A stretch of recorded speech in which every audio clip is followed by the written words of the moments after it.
৭ জানুয়ারি নির্বাচনের মতো উপজেলা নির্বাচনও জনগণ বর্জন করেছে বলে দাবি করেছেন বিএনপির স্থায়ী কমিটির সদস্য ডক্টর মঈন খান। আর অন্যান্য বিরোধী দলের নেতারা বলেছেন এই নির্বাচনও ভুয়া তামাশার। সকল উপজেলা নির্বাচন বাতিল করে নির্বাচন কমিশনকে পদত্যাগের আহ্বান জানান নেতারা। এক আলোচনায় যোগ দিয়ে আন্দোলনরত বিরোধী নেতারা এসব কথা বলেন। সিলন ফ্যামিলি ব্লেন্ডের কড়ালিকার আর সতেজ স্বাদের পারফেক্ট ব্লেন্ডে স্বপ্নেরা মেলুক টানা। বিকেলে ডিআরইউতে গণ অধিকার পরিষদের অঙ্গ সংগঠন বাংলাদেশ প্রবাসী অধিকার পরিষদের আয়োজনে কর্মক্ষেত্রে প্রবাসীদের সুরক্ষা ও প্রবাসী পরিবারের নিরাপত্তা শীর্ষক আলোচনা সভা অনুষ্ঠিত হয়। বিচার আছে বাংলাদেশে।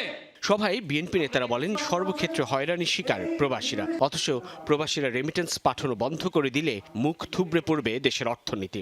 এক্সপেট্রিয়েট কমিউনিটির যে রেমিটেন্স, সেই রেমিটেন্স প্রবাহ যদি আপনারা বন্ধ করে দেন, এই সরকার 7 দিনের ভিতরে মুক্ত করবে। তারা দেশে আসতেছে এয়ারপোর্টে ঝামেলায়, আবার বাইরে যাইতেছে, হঠাৎ করে রাত্রে যেদিন যায় তারপরের দিন রাত্রেবেলা 4-5 মোটরসাইকেলের লোক চলে আসছে, বললে আমরা এই লীগের সদস্য। বক্তব্যে নেতারা বলেন জাতীয় নির্বাচনের মতো ক্ষমতাসীন সরকার ও কমিশনের অধীনে অনুষ্ঠিত উপজেলা নির্বাচনও ভুয়া ও তামাশার। জনগণ এই নির্বাচন বর্জন করেছে। ভোট কেন্দ্রে একজন ভোটারও নাই আমার নিজের নির্বাচনী এলাকা। ঠিক 7ই জানুয়ারির মতো আমি বাংলাদেশের গণতন্ত্র সচেতন মানুষের প্রতি শ্রদ্ধা জানিয়ে আমি আজকে আবার সেলিউট করছি।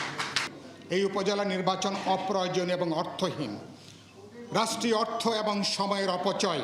আজকের অভিজ্ঞতার পরে উচিত হবে আগামী পর্বের উপজেলা নির্বাচনগুলোকে বন্ধ করে দেওয়া। জাতীয় নির্বাচনেই যেখানে 5 থেকে 7% বেশি ভোট পড়ে নেই, উপজেলা নির্বাচনে কে যাবে? তো নির্বাচন কমিশনারদেরকেও আমরা বলতে চাই, এই নির্বাচনী কর্মকাণ্ডের নামে তামাশার সাথে যারা জড়িত আছেন তাদেরকে বলতে চাই, অনতি বিলম্বে জনগণের পয়সা খরচ করে এই তামাশা বন্ধ করেন।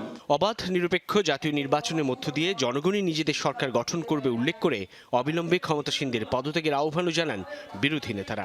দুর্নীতি দুঃশাসনের বিরুদ্ধে আমাদের সংগ্রাম চলবে। সাইফুদ্দিন রবিন, যমুনা নিউজ, ঢাকা।